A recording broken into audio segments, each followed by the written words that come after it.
आप देख रहे हैं नेक्स्ट 9 न्यूज पॉलिटिकल बाइट। दोस्तों, इस वक्त उत्तर प्रदेश की सियासत में गोला गोकर्णनाथ पर तो देखिए उपचुनाव हुए। गोला गोकर्णनाथ पर बीजेपी ने बाजी मार ली और गोला गोकर्णनाथ सीट पर न सिर्फ बाजी मारी है बल्कि बीजेपी के प्रत्याशी ने सपा के प्रत्याशी को भारी मतों से हार का मुंह दिखाया है। इसलिए ये जो जीत है ये इतिहास में दर्ज हो चुकी है और उसके बाद से ही भाजपा कार्यालय में जश्न का माहौल तो था, लेकिन अब भाजपा जो है उसकी निगाहें इस वक्त मैनपुरी सीट पर जाकर अटक गई है और वो दावा कर रही है इस बात का कि सीधे सीधे तौर पर मैनपुरी सीट को हथिया लेंगे।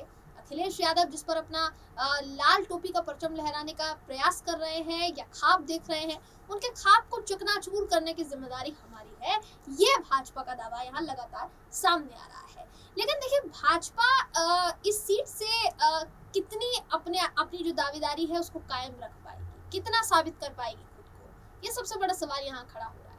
क्योंकि मैनपुरी सीट ये जो एक ऐसी सीट है दोस्तों जिसको मुलायम सिंह यादव का गढ़ माना जाता है। मुलायम सिंह यादव का निधन हो चुका है। उनके निधन के बाद जो पूरा दारोमदार है, जो पूरी जिम्मेदारियां हैं, जो कंधों पर सारी चुनौतियां हैं, वो सिर्फ और सिर्फ अखिलेश यादव के सामने है और अखिलेश यादव को ही संभालना है। पूरी बीजेपी का मुकाबला अगर मैनपुरी सीट पर किसी से होगा तो वो अखिलेश यादव के साथ होगा, क्योंकि अखिलेश यादव बेशक किसी को उम्मीदवार इस सीट से चुन सकते हैं अपने ही यादव परिवार के साथ, लेकिन वो जो उम्मीदवार होगा वो उनका पसंदीदा उम्मीदवार होगा कि नहीं, ये अखिलेश यादव तय करेंगे और वो उस सीट पर कितना कारगर साबित होगा ये भी अखिलेश यादव तय करेंगे। तो यहाँ बीजेपी अखिलेश यादव को मुकाबला दे पाएगी कि नहीं दे पाएगी, इन सब मुद्दों पर चर्चा करने के लिए हमारे साथ हमारे सहयोगी शाजिब मौजूद है। शाजिब, बहुत बहुत स्वागत है।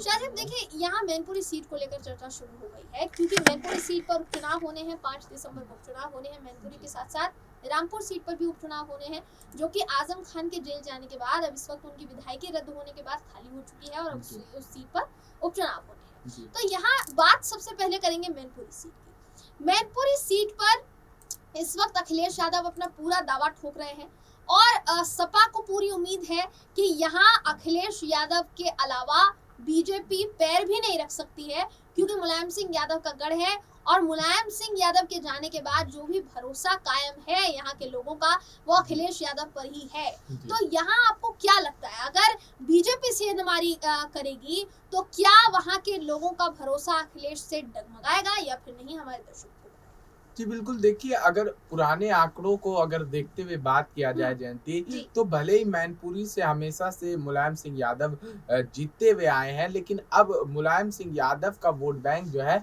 वो भी 2019 तक काफी घटता हुआ नजर आया था। जो 2014 में 5,95,000 था, वो 2019 में 5,24,000 पे पहुंच गया था और जो भाजपा 2014 में 2,24,000 पे थी वो 4,24,000 पर पहुंच गई थी। तो ये एक बड़ी उपलब्धि थी भाजपा के लिए और भाजपा ने कहीं ना कहीं आंकड़ों को टटोलने के बाद ही ये फैसला लिया है कि इस बार मैनपुरी में पूरा दमखम जो है भाजपा दिखाएगी और भाजपा ये उम्मीद लगा रही है कि जो उनके बीच 1 लाख से भी कम यानी 96,000 वोट का फासला रह गया था, वो फासले को किसी तरीके से अब भाजपा काटने के प्रयास में लगी हुई है, उन फासलों को खत्म करने के लिए और मिटाने के प्रयास में लगी हुई है और मैनपुरी पर भी भाजपा ने कब्जा करने का पूरा यहाँ पर मूड बना लिया है। देखिए, यहाँ अगर मैनपुरी सीट की बात करेंगे तो दोस्तों मैनपुरी सीट पर हम आपको अपने दर्शकों को बताना चाहेंगे कि मैनपुरी सीट को मुलायम सिंह यादव का गढ़ इसलिए माना जाता है क्योंकि मुलायम सिंह यादव जब तक इस सीट से लड़े हैं हारे नहीं है और अंत में भी जब वो लोकसभा पहुंचे थे सांसद के तौर पर तो इसी सीट से जीतकर पहुंचे थे, इसलिए ये सीट अहम हो जाती है। और ये सीट अखिलेश यादव के लिए भी इसलिए अहम हो जाती है क्योंकि पिता नहीं है, पहला ऐसा चुनाव होगा जो कि उनके गढ़ पर चुनाव हो रहा है और पिता उनके साथ नहीं है, बिना पिता के वो ये चुनाव लड़ रहे हैं। तो देखिए शाजिब, यहाँ 2014 की मैं बात करूं तो 2014 में आजमगढ़ जब गए थे यहाँ पर मुलायम सिंह यादव, जैसा हमारे पास देखिए खबर है, तो आजमगढ़ मैनपुरी सीट छोड़कर उन्होंने आजमगढ़ की सीट संभाली थी। उस वक्त इस पर जब उपचुनाव हुआ था तो तेज प्रताप यादव ने इस पर उपचुनाव लड़ा था और भारी मतों से जीते थे। उसके बाद की भी अगर मैं बात करूं या आप कह लीजिए उससे पहले की बात करूं तो देखिए तेज प्रताप यादव तो 3 लाख से ज्यादा वोटों से जीते थे, चुनाव वो जीते थे। फिर 2014 से पहले यानी 2004 का जो उपचुनाव हुआ था उसमें धर्मेंद्र यादव ने मैनपुरी से उपचुनाव लड़ा था और धर्मेंद्र यादव भी बकायदा जीते थे। जी। तो उसी के बाद से देखिए कहा जाता है, फिर देखिए 2019 में जब मुलायम सिंह यादव आजमगढ़ लोकसभा सीट छोड़कर मैनपुरी गए, तो आजमगढ़ से अखिलेश यादव लोकसभा पहुंचे। तो देखिए कहा यह जाता है इन तमाम सीटों के बारे में और खासकर मैनपुरी सीट के बारे में कि मैनपुरी सीट पर सपा को कोई मात नहीं दे सकता है। तो जी। यहाँ जिस तरीके का इतिहास रहा है, क्या बीजेपी उस इतिहास को बदलने में सफल साबित हो पाएगी? क्या देखिए इतिहास को तो बीजेपी ने रामपुर और आजमगढ़ के वक्त में ही बदल दिया था, जो गढ़ सीट मानी जाती थी, जहां से सपा को लेकर के ये कहा जाता था कि कार्यकर्ता खड़ा करो वो भी जीत जाएगा। तो वो भी वहां पर भी देखिए जो है यहाँ पर जो है जिस तरीके से भाजपा ने रणनीति बनाई, अखिलेश यादव की रणनीति वहां पर फिर तो मैनपुरी में भी अगर अब उस गढ़ को भी भाजपा कब्जा कर ले उस पर, तो ये कोई चौंकाने वाली बात नहीं होगी जयंती। तो चौंकाने वाली बात नहीं होगी अगर भाजपा उस पर कब्जा कर ले तो। देखिए यहाँ मेरा आखिरी सवाल शाहजेब आपसे ये है कि इस वक्त मैनपुरी सीट पर अखिलेश यादव कोई भी जिस भी दावेदार को उतारेंगे बहुत सोच समझ कर उतारेंगे, क्योंकि आजमगढ़ और रामपुर में वो पहले झेल चुके हैं। जिसको भी उतारा उनके यादव परिवार से भी उतारा तो वो भी हार गए। धर्मेंद्र यादव की बात कर लीजिए, धर्मेंद्र यादव ने चुनाव लड़ा, निरहुआ ने उनको हरा दिया, भारी मतों से हराया, छोटे मोटे मतों से नहीं हराया।